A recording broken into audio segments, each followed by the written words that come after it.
So today's tip is around CVs. CVs should never be more than 2 pages long. It should always be in the Arial font and size 12, never less than that. So starting with your personal details, you should never put your full address. So just put your the first part of your postcode or the area that you live. So it could be, for example, London, Greenwich, or the borough of Greenwich, but never put your whole address. Never put your national insurance or date of birth or anything like that. And if you just put your name, your telephone number, your email address, if you have a LinkedIn account, that's really good, and if you're a driver.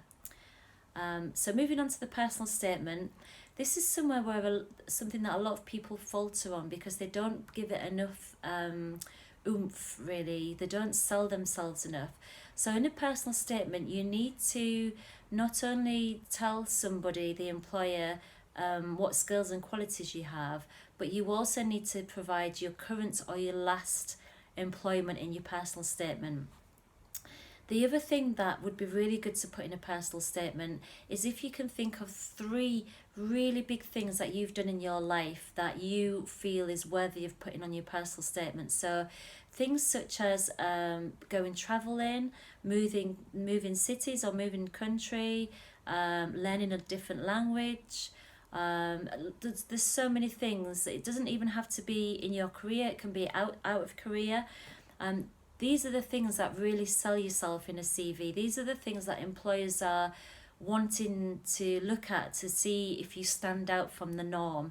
So even though it might not be related to work, what that does is it tells the employer that you are so many more different things than just what they are looking for, such as discipline, having a good routine in their life and being able to do things for themselves. The other thing that people really struggle with a personal statement is they tend to say I a lot. So I have done this, I have been this, I have got this. So try and take out as many I's as you can and write it as if someone else is writing it for you. So once you've written the personal statement, just read through it and then just try taking as many I's out for you. So instead of saying, my name is Olivia Bowden, I have 10,000 degrees in psychology and this, that and the other, you could put Olivia Bowden with 10,000 degrees in psychology. Obviously that's not true, as we all know. But yeah, so try and take out the I's if possible. And then moving on to the employment and the qualifications, then you only really need to go back 10 years in your employment. Anything more than that, you can have like a little a separate section which doesn't need to have the dates of when you was in work, because what we want to do is we don't want to give the employer a perception of how old you are or how young you are or what race you are. We want to give the employer a very general story about you, which is going to be a really good story, but something that they can't judge you for. So some employers might judge you because you are too old for them. Some employers might judge you because you're too young for them. Some employers might judge you because of race, because of this, that and the other. So what you're trying to do is you're taking out how old you are, you're taking out what race you are, anything like that. You are just telling them what they need to know, which is the statistics. These are the statistics of what you are and what you're capable of. So any further than 10 years, a separate section which it doesn't have the dates.